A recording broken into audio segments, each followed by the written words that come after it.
at the forefront of politics. Our enemy is Trump. He is the enemy. We got to unite. If we're not a united party, we lose to Trump. On the front lines of activism. There's certain fights, if we don't engage, they win. This is a fundamental question of who we are. And delivering your daily dose of comedy. Donald Trump, when he had his physical, they had his blood pressure, and mine is higher than his. Oh. And the irony is mine is higher because of him. From the blue wave. We flipped enough seats to take control of the House. We control the House. To 2020 and beyond. This is the Dean Obeidallah Show on Sirius XM Progress, Channel 127. And welcome to the show, brothers and sisters. Thursday, February 20th. I'm Dean Obeidallah. As always, want to be your MBFF. A lot of stuff. Oh, my God. We talked to debate, of course. New breaking news on CNN. Lawmakers were briefed last week, just came out now, that Russia is trying to help Trump again in 2020. So Russia, are you listening? They're still listening, and they want to help. This is breaking news on CNN right now. We don't know what they're doing. The fact that it's identified this early is very good. So we will all keep our eye on this. And since the Democrats have the House, they can do even more. But according to intelligence officials, Russia is trying to get Trump reelected. That's the breaking news. Why wouldn't you? Donald Trump is doing what Putin dreams of, which is the biggest thing Putin wants to do is, first of all, undermine NATO. Trump has done that. Tear apart our Western alliances. Trump has done that. And undermine our democracy, our republic, and make people gravitate more to an authoritarian regime. And little by little, as the frog on the stove and it's warming up and Trump brings us closer and closer to authoritarianism and his base is on board with that, and other Americans don't pay attention, of course Russia wants to get Trump reelected. He's the dream. He's the Manchurian candidate via Queens. We're talking about the debate, of course. First hour, I want to get your reaction. I'm going to play some clips. First news, of course, Roger Stone got 3 years and 4 months in prison. No, he's not going to prison because not yet, and maybe never, to be blunt, because in America we have different criminal justice systems based on who you are. We all know there's one for the rich. There's one. There's two if you're anywhere else. Two. But we have another one now. If you're a friend of Trump, that's a whole different criminal justice system. So what we do know that is the judge made it very clear, something I've said on this show, and I'll read her exact quote from Judge Amy Berman Jackson today. And I've said this on the show. Trump and Stone are not just friends. Roger Stone is an accomplice of Donald Trump, and Trump is an accomplice of Roger Stone. Roger Stone lied to Congress to help Donald Trump. He was trying to hide the contacts between him and WikiLeaks because WikiLeaks got stolen emails from Russia. So in the midst of the Russia investigation, he goes to Congress, which was then controlled by the Republicans, and testifies. And as NBC News pointed out today, and I wish everyone would point this out, who made the referral to DOJ that they thought Roger Stone may have lied? The Republican-controlled House Intel Committee. This testimony was in 2018 when the Republicans had control of that committee. It wasn't even Democrats at all. There's no Democratic involvement in any of it. The complete operation of Republicans lied to Republican-controlled Congress. They flagged it for DOJ. Robert Mueller, who was appointed by Republican Rod Rosenstein, who himself was appointed by the head of the Republican Party, Donald Trump, investigated this, and you got Roger Stone convicted by a jury. That's how the law works. No one's above it. But as the judge said today about Stone, he was not prosecuted for standing up for the president. He was prosecuted for covering up for the president. You have a federal judge on the record today saying Roger Stone was involved in covering up for the president. That makes him an accomplice. He is complicit in this. When I say this stuff, I've always promised you when it comes to the law, I'm not going to play games. So when 2 weeks ago I'm on here and saying stop using the term media, that he's just friends, he's an accomplice. He is an accomplice. Roger Stone lied to protect one person, Donald Trump. And he didn't care if he went to jail because he knew his buddy, his longtime buddy, where they've been involved in illegal and questionable activities for years, would always take care of him. That's why Roger Stone today did not even make a statement before he was sentenced. If you've seen it on TV, and as a lawyer, I've seen it firsthand. The judge will say, do you have anything to say before I render my sentence? Generally, defendants say things like, I'm remorseful, I'm sorry. Stone said nothing because the fix is in. So he didn't get the 7 to 9 years that the DOJ initially had recommended. He got 3 years and 4 months and a fine of $20,000. And I think it's really important. The judge said Stone was not prosecuted for standing up for the president. He was prosecuted for covering up for the president. This is part of a cover-up. It's like Watergate in front of us going on. She went on to say this and slam Stone even more, that the congressional inquiry was of national importance, saying, quote, it was a threat to our most fundamental institutions, to the very foundation of our democracy, close quotes, talking about Roger Stone's actions. She added, the dismay and the disgust at the attempts by others to defend his actions as just business as usual in our polarized climate should transcend party. Meaning Trump and Trump's allies on Fox News yesterday, Tucker Carlson last night calling for a pardon, even Judge Napolitano calling for a pardon. For what ground? There's no grounds. The guy's a criminal.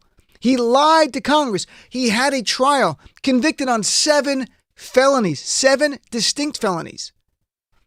Lying, witness intimidation, obstruction. 7. So he's not going to prison now. He's got a motion pending for a new trial. That might be a few weeks. After that, I assume the judge will deny it because the basis seems kind of crappy. Then they're going to say we're going to appeal the entire conviction, and they'll make another application to say we don't want our client to go to jail until the appeal is done. And maybe because he's wealthy, Stone has big lawyers and connected to Trump, they get that. Normal person goes to prison at that point. So because of that, Trump did not pardon Roger Stone today. But if you look at Trump's Twitter feeds and his comments today at another event, he is laying the groundwork and priming his base, who's already there, to be on board with a pardon, saying things, tweeting about James Comey lied under oath. Why wasn't he prosecuted? Andy McCabe lied under oath. Why wasn't he prosecuted? Good question. Simple answer. Evidence. There was no evidence of criminality because let's forget the victimhood world that Trump and his base live in. Who controls the Department of Justice? Donald Trump and Bill Barr. Donald Trump this week told us he's the chief law enforcement officer of the country. If he wanted these guys prosecuted, they'd be prosecuted. The only reason they're not prosecuted because of that word, evidence. Because in America still to this day, as of February 20th, 2020, you still need evidence to prosecute someone. That will change. I can assure you at some point Trump will have Bill Barr prosecute his political enemies before this election is over without evidence. But this is the last firewall. That Bill Barr wants evidence. And there's not enough evidence there because Trump would have Andy McCabe and James Comey and Lieutenant Colonel Alexander Vindman, who has a Purple Heart for being wounded in combat, in a prison cell right now. Because Trump is how democracies die. We have an expert on authoritarianism coming on the second hour to talk to us, Ruth Ben-Ghiat, about this very thing and where we are heading, and it's darker by the day. That's why these Democratic debates are so fundamentally important. And on the upside, last night's debate got the highest rating for any Democratic debate ever. 20 million plus, the biggest Democratic audience before this, 18 million. So any questions about our enthusiasm are completely destroyed what's going on. Because after the first Iowa voting, we matched 2016 and you had pundits and Republicans going, look, the Democrats are not that active. What happens? New Hampshire, the most votes ever cast for a Democratic candidate. Now you have the highest watching audience, and Nevada, early voting for the caucus, folks. Early voting for, and it's just a Democratic caucus, early voting is already more people than voted the entire time 4 years ago when it was Hillary versus Bernie. So already in early voting, we have more people went out and voted. And Saturday, when the actual caucus will happen, will dwarf that. Republicans don't get it, and I love they don't get it. I love they can't grasp what's going on. And I've been blunt. I've said it on MSNBC. I said it on C-SPAN. You guys don't get it. The third rule of Newton's third rule of motion applies now. You don't get it. Every piece of red meat Donald Trump gives to his base doesn't just animate them. It animates us. It angers us and makes us come out. And in there, to put a little context, they're not used to that. Because in the past, they would say outrageous garbage. Other people, it usually wasn't like Mitt Romney or John McCain, but other Republican surrogates would say outrageous stuff on their candidate's behalf, or Fox News. We'd roll our eyes and go, wow, these are nuts. Trump is the Fox News conspiratorial bigot as president. So when he says it, it matters. And they don't understand that because usually they give red meat to their base, we ignore it, and we don't get animated. We do. And for the first time I can ever remember, we actually care about the courts. We care about the Supreme Court. We care about the Circuit Court of Appeals. We care about district court judges. Democrats never cared about that. So again, they don't get what happened. Donald Trump is making the Democratic Party great again. Hashtag MDGA. Because he has animated us to realize what is at stake, folks. It's plain every day. He reminds us every day how horrible he is. So ratings off the charts. That's the good news. The bad news, in a way, that's not all horrible news, what happened last night, but it was a bloodbath. It was like the Red Wedding in Game of Thrones. They just gutted each other. And obviously the real attack, there's three storylines to me from last night's debate. A storyline, destroy Bloomberg. B storyline, Liz Warren crushed everyone. It was like Red Wedding. She went after everyone and she was phenomenal. The C storyline was Klobuchar and Buttigieg just destroying each other, really hurting each other. And I don't know, I can't tell you honestly if what we saw last night will move anything in the polls. We know that Liz Warren got a really great bump in fundraising, I think over $7 million in 24 hours. That's what she's reporting. And we won't have another poll before Saturday's caucus. I can't imagine they'll squeeze one in between last night's debate and Saturday's caucus. So we'll see if it moves her up. Don't forget, Klobuchar had a great debate before New Hampshire and moved up a lot. So it really could help Liz Warren. I think Bernie had a solid debate. Biden had a better debate than usual. And Buttigieg, Klobuchar was not as impressive because she was getting so much incoming from Pete Buttigieg. And I'll play some clips. And Bloomberg just decimated. But part of me thinks it's not going to matter to people who look at him as a lifeboat in the storm. If you think he's the only one that can beat Donald Trump, you don't care the other Democrats beat him up because he's got $55 billion. And people go like, well, how can he stand up to Trump at a debate? There's only 3 debates between the Democratic and Republican nominee, assuming Trump agrees to any. So they're not going to be on the debate stage. It's going to be all ads and town halls and controlled events where they can look good, both candidates. And I'm not pushing Bloomberg. I'm just being blunt about how this is going to play out. People will say like, well, how will Bloomberg do against Trump? There's 3 debates. Hillary Clinton beat the crap out of Trump all 3 debates and didn't win the election. She really won the election, but you know what I'm talking about. She's not president. So let's play the couple of clips here. Right off the top, here's Liz Warren and Amy Klobuchar. But Liz Warren, the very first line of the debate, Bloomberg bloody nose. Here's clip number 1. I'd like to talk about who we're running against. A billionaire who calls women fat broads and horse-faced lesbians. And no, I'm not talking about Donald Trump. I'm talking about Mayor Bloomberg. I actually welcomed Mayor Bloomberg to the stage. I thought that he shouldn't be hiding behind his TV ads. I don't think you look at Donald Trump and say, we need someone richer in the White House. So there you had those right off the bat. Boom, boom, boom. Joe Biden went after Bloomberg on stop and frisk, which really plays to Biden's strength. And I'll play the clip because he talked about something that I don't think a lot of us knew, that the Obama administration went to Bloomberg when Obama was president and Bloomberg was mayor and said, hey, this stop and frisk thing is horrible. What do you keep doing it for? And Biden shared that Bloomberg said, don't tell me what to do. I love this thing. Here's clip number 2. Let's get something straight.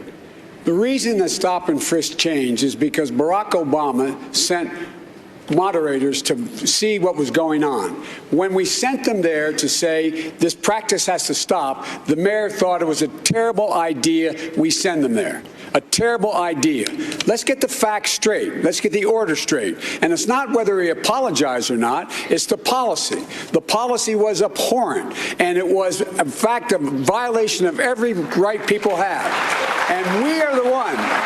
Our administration sent in people to monitor it. And at the very time, the mayor argued against that. This idea that he figured out it was a bad idea. He figured out it was a bad idea after we sent in monitors and said it must stop. Even then, he continued the policy. All right. Mayor, would you like to make a quick response to that? Yes, I would. I've sat, I've apologized, I've asked for forgiveness, but the bottom line is that we stopped too many people but the policy, we stop too many people, and we've got to make sure that we do something about criminal justice in this country. There is no great answer to a lot of these problems. And if we took off everybody that was wrong off this panel, everybody that was wrong on criminal justice at some time in their careers, there'd be nobody else up here. So that's sort of the flavor there. So you had stop and frisk. You had one of the most effective things. And Buttigieg called out, just so it's clear, everyone went after Bloomberg last night. Everyone. Buttigieg called him out for billionaire stuff. But Liz Warren was probably the most effective when she went after Bloomberg on the story that broke last week. And that is that 64 people have sued Bloomberg's company alleging sexual harassment. And just so it's clear, because I'm always going to be honest and fair about this stuff, no one's alleging that Bloomberg assaulted them or touched them inappropriately. Some of the lawsuits he's just named because he runs the company and had nothing to do with it. Others are because he made jokes that were crude and, in the words of the plaintiffs, had created a hostile work environment. And there are non-disclosure agreements, NDAs, where they settled these claims. And we don't know all the details of the claims because these NDAs are binding. If you want to keep the money, you can't say anything. We don't know if it's anything more than crude jokes. There's not even a hint that he touched anyone or assaulted anyone. It's not like that. It's still horrible if you work in a hostile work environment. I can assure you of that. Now, Bloomberg could make the point, of course, that's from 20 years ago. It's up to him to make that point or not. But here is Liz Warren just utterly destroying Bloomberg on this point. Clip, we'll go to quote 4, please. The mayor has to stand on his record, and what we need to know is exactly what's lurking out there. He has gotten some number of women, dozens, who knows, to sign non-disclosure agreements, both for sexual harassment and for gender discrimination in the workplace. So, Mr. Mayor, are you willing to release all of those women from those non-disclosure agreements so we can hear their side of the story?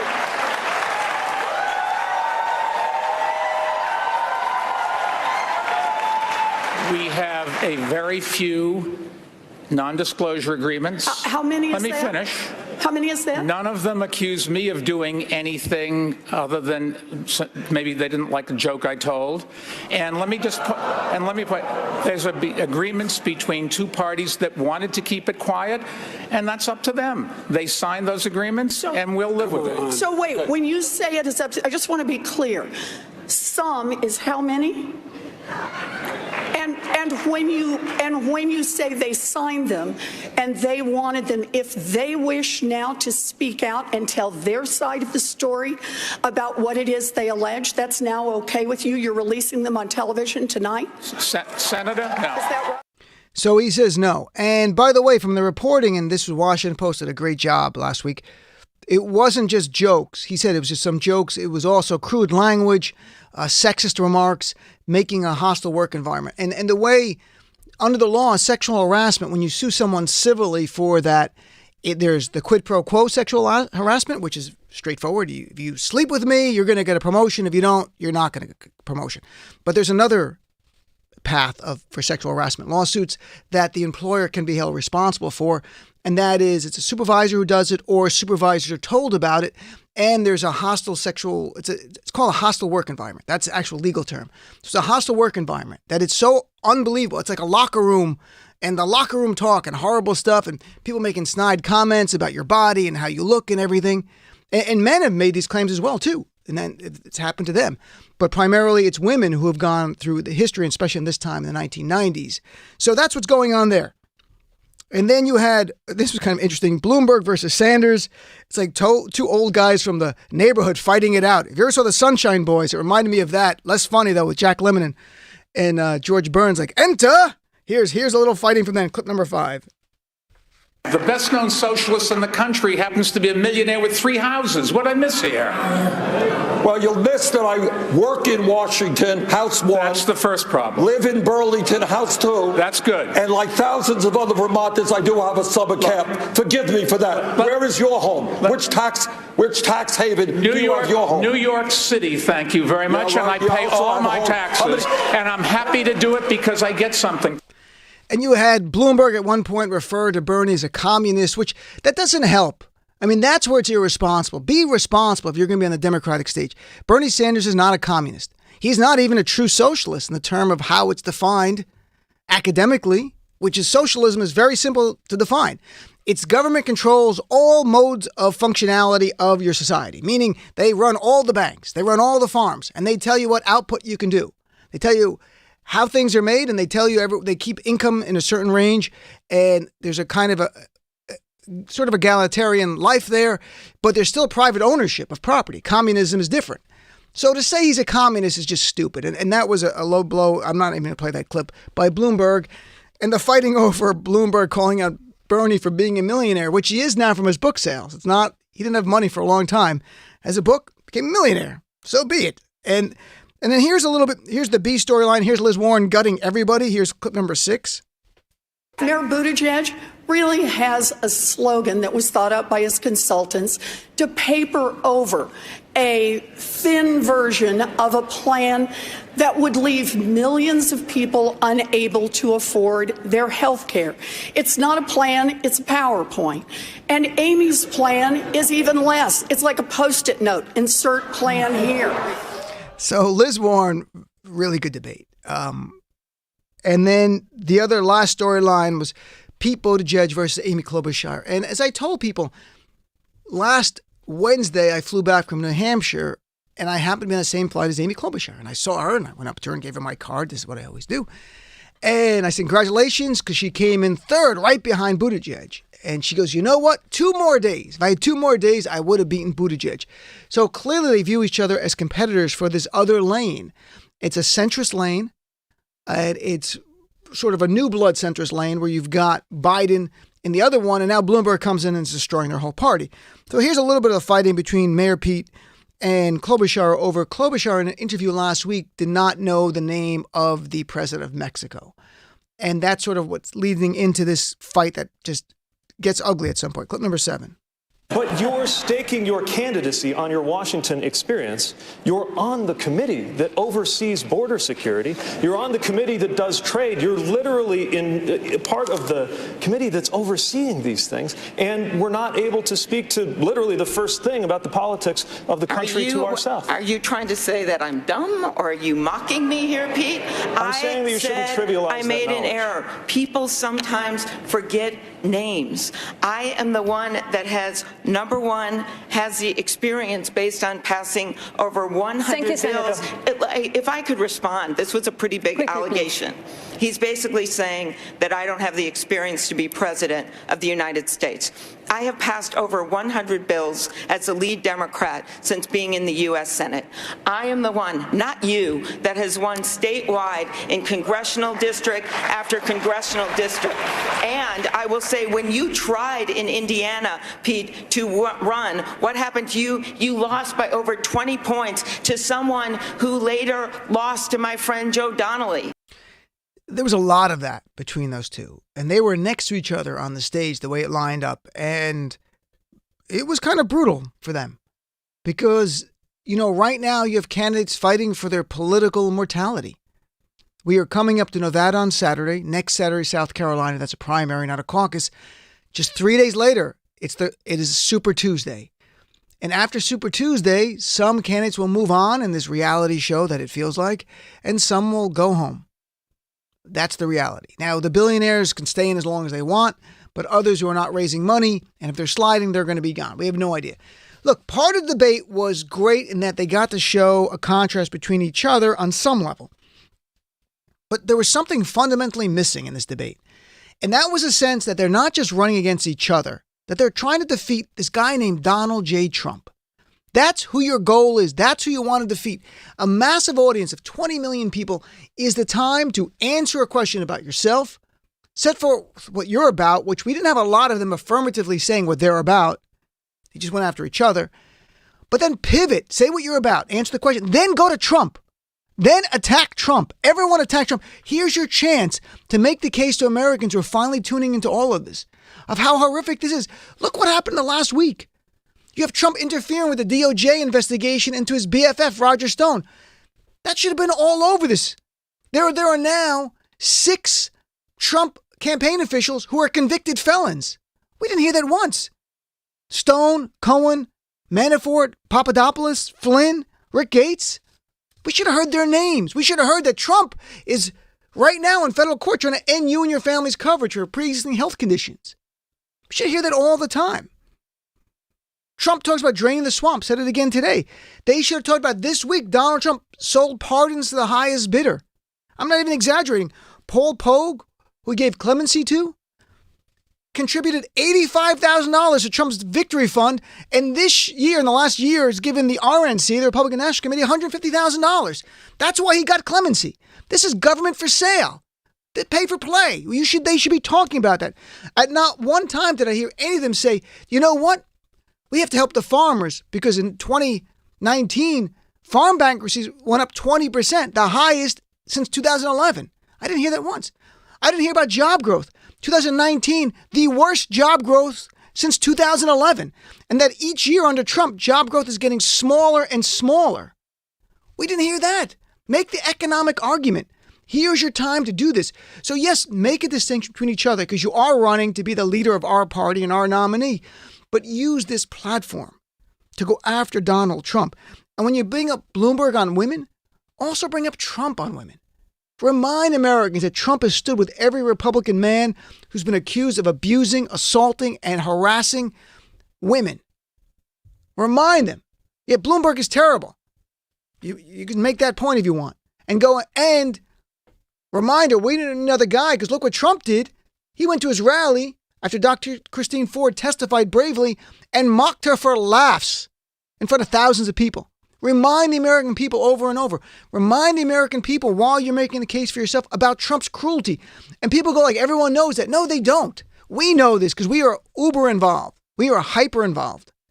The average person, if they remember this or that, give it in a nice little story. Answer a question and bring up Trump's mistakes, his misconduct, not his mistakes, and the economy not being as good as it is. People think the economy is great because there's no counter narrative going on at all. I think it would have stunned people if on the stage last night, they said job growth in 2019, the lowest since 2011. I think some people would have raised their eyes and go, what? I didn't know that. Yeah, because the mainstream media didn't cover it. That's why. Or that bankruptcies, 20% increase last year, the highest in 2011. Or that manufacturing sector is now in a recession. It was doing well 2017, 18, and part of 19. It's in a recession. Lost 12,000 jobs just last month. Trucking companies collapsing, bankruptcies off the charts last year. Bring that up. Start the counter narrative about this economy not being great.